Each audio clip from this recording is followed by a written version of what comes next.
श्री हरिवंश, कैसे हैं आप? आई होप आप बहुत अच्छे होंगे। आज के वीडियो में हम लोग बात करेंगे कि जो ग्रहण होता है, ग्रहण के टाइम पे हमें क्या करना चाहिए। बहुत सारे लोगों ने बहुत सारा मिथ फैला रखा है इस मार्केट के अंदर कि आपको ना तो मंत्र जाप करना चाहिए, आपको मंदिर बंद कर देना चाहिए, भगवान को भोग नहीं लगाना चाहिए। तो मैं आपको एग्जैक्टली वही चीज बताऊंगा जो मेरे गुरुदेव भगवान अपने बहुत सारे सत्संग में बोल चुके हैं, बता चुके हैं। लेकिन कुछ लोग उसको मिस कर दिए होंगे क्योंकि सत्संग सुनना हर कोई पसंद नहीं करता। ये ऑनेस्टी से मैं आपको बता रहा हूं। तो मैं आज आप लोगों को इस वीडियो में वही चीज बताने वाला हूं कि बेसिकली होता क्या है, इस प्रोसीजर के अंदर हमें क्या करना चाहिए। अगर ग्रहण पड़ रहा है तो उस टाइम पे हम क्या करें और कब से कब तक का टाइम हमें यूटिलाइज करना है। चलिए बात करते हैं। सबसे इंपॉर्टेंट चीज, जब ग्रहण पड़ता है ना, वो टाइम सबसे बेहतरीन टाइम होता है। जितने भी साधु सन्यासी महापुरुष सिद्ध महापुरुष लोग हैं, ये इस टाइम का वेट करते हैं, चाहे सूर्य ग्रहण हो चाहे चंद्र ग्रहण हो। क्यों वेट करते हैं? ये इकलौता ऐसा टाइम है जो ग्रहण का टाइम होता है। खासकर अगर मैं बात करूं, जब आप एक माला जाप करते हैं तो वो एक माला आपकी जाप 1,00,000 माला जाप के बराबर का फल देता है। यस, ध्यान से समझिए। जब ग्रहण स्टार्ट होने वाला हो, ग्रहण के स्टार्ट होने से आधा घंटा पहले नहा धो करके बिल्कुल शुद्ध अवस्था में बैठ जाइए। अगर आपके पास गुरु मंत्र है, आपके गुरु ने आपको कोई मंत्र दिया हुआ है, तो बहुत अच्छी बात है, आप उसका जाप करिएगा उस टाइम में। और अगर आपके पास गुरु मंत्र नहीं है तो राधा वल्लभ श्री हरिवंश इस नाम का आप जाप करिएगा। कब तक आपको जाप करना है? आधा घंटा पहले ग्रहण लगने से स्टार्ट करना है और ग्रहण खत्म होने के बाद आधा घंटा बाद तक आपको जाप करना है। यानी कि ग्रहण के दौरान तो करना ही है, आधा घंटा पहले और आधा घंटा बाद ये आपको जाप करना है। और जितना ज्यादा आप जाप करेंगे, मान लीजिए आपने 51 माला करी, 101 माला करी, एक ही बार में आपने मान लीजिए 101 माला जाप कर ले, तो 101 माला जाप का फल जानते हैं कितना होगा?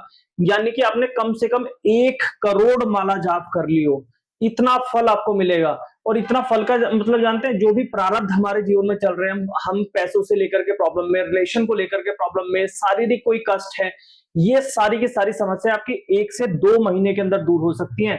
इतना फल आपको मिलेगा। लेकिन ये तभी संभव है जब पूरा तन मन, ध्यान से सुनो, तन मन लगा करके आप जाप करेंगे। ऐसा नहीं कि तन आपका जाप में है, राधा राधा राधा राधा राधा राधा, और मन आपका है अरे यार मैंने वो काम नहीं किया, इस बीच में वो काम कर लेता तो ज्यादा अच्छा रहता, यार मुझे तो बच्चों के स्कूल का ये काम कराना था। जब हम जाप करने बैठे, आप सच में मतलब भरोसा करिए इस बात का कि जब हम जाप करने बैठते हैं, चाहे वो गुरु मंत्र है चाहे वो फिर नाम जप है, उसी समय पे हमें दुनिया भर के काम याद आते हैं, दुनिया भर के थॉट्स आते हैं हमारे दिमाग में, और इतने अच्छे अच्छे थॉट्स आते हैं, हमें लगता है कि इमीडिएटली पहले ये छोड़ के ये काम कर लो।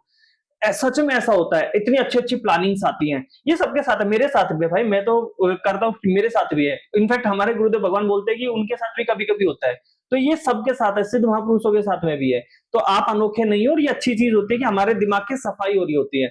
लेकिन नाम नहीं छोड़ना, नाम जब आपको कंटिन्यू करना। दिमाग आपका कितना ही इधर उधर की बातें करे, कितना ही भटकाए, कितना भी कष्ट हो, कोई बात नहीं, इस टाइम को यूटिलाइज करो। और ये सिर्फ इस बार के ग्रहण यानी आज की बात नहीं है, जब भी जीवन में आपके, आज से गांठ बांध लो, आप और दिन कितना जाप कर रहे हैं, 100 माला 10 माला कर रहे हैं, 2 माला कर रहे हैं, है ना, 10 बार नाम जप कर रहे हैं, कोई फर्क नहीं पड़ता। लेकिन ग्रहण के दिन आधा घंटा पहले से लेकर पूरे ग्रहण के टाइम पे और आधा घंटा बाद तक आप जाप जरूर करिएगा। कोशिश करिए कि आपकी कम से कम 51 से 101 माला जरूर हो जाए। और अगर इतनी माला कर ली तो डेफिनेटली बहुत हद तक आप वो फल प्राप्त करेंगे जो कि बहुत सारे सिद्ध महापुरुष लोग प्राप्त करते हैं। तो ये था एक छोटा सा ट्यूटोरियल। बहुत सारे लोग कंफ्यूज रहते हैं कि इस टाइम पे जाप करना है कि नहीं करना है, तो ये क्लियर हो गया। अब यहाँ पे एक और चीज मैं क्लियर कर देता हूँ कि क्या इस बीच में हम अपने कान्हा जी या हमारे घर में जो भी भगवान जी विराजमान है, उनको हमें सेवा में लेकर के आना, उनकी सेवा करनी है कि नहीं करनी है? मंदिर तो बड़े बड़े बंद हो जाते हैं भाई, मंदिर बंद हो जाते हैं, उस टाइम पे ऐसा नहीं है कि आप सेवा नहीं कर सकते, कर सकते हैं। तो निश्चित होकर के आप सेवा कर सकते हैं, कोई प्रॉब्लम नहीं है। आपका मंदिर खुला है, कोई प्रॉब्लम नहीं। क्योंकि यार ये सृष्टि जो है ना, पूरी की पूरी सृष्टि, अगर आप लॉजिकली सोचें, देखो 2 लोग होते हैं, तो बिलीवर या नॉन बिलीवर। अगर बिलीवर हैं आप भगवान में, तो हम ये कहते हैं कि सारी सृष्टि भगवान ने बनाई है, सब कुछ उन्हीं ने बनाया, तो ग्रहण भी उन्होंने ही बनाया होगा। और जो चीज उन्होंने खुद बनाई है उनको हम दूर करें। हाँ, एक चीज यहाँ पे हो सकता है, अगर हमारे घर में बाल गोपाल हैं, छोटे से कान्हा जी हैं, ठीक है, उनकी हम सेवा करते हैं, लड्डू गोपाल जी की, उस समय पे उनको जरूर हमें बचा करके रखना है, उनको हमें पूरा पर्दा कर देना है, क्योंकि जब हमारे घर में छोटे बच्चे होते हैं तो हम कहते हैं ना कि यूवी रेज आ रही हैं, बच्चों की आंखें कमजोर हो सकती है, बाल झड़ना स्टार्ट हो सकता है, हम ऐसे कहते हैं। और ग्रहण में सच में यूवी रेज आती है बहुत सारा ज्यादा मात्रा में, जो हमारी स्किन को लेकर के स्किन की प्रॉब्लम्स क्रिएट करती हैं, हेयर की प्रॉब्लम्स क्रिएट करती है, तो इसलिए हम खुद बाहर नहीं जाते ग्रहण के टाइम पे। तो उस चीज के लिए हमें, जो लड्डू गोपाल जी की हम सेवा कर रहे हैं वो भी तो हमारे घर के बच्चे हैं, तो उनका हमें ध्यान जरूर रखना है। बाकी आप जो भी घर में आपके विराजमान है भगवान जी, उनकी सेवा आप निश्चित रूप से कर सकते हैं, कोई समस्या नहीं है।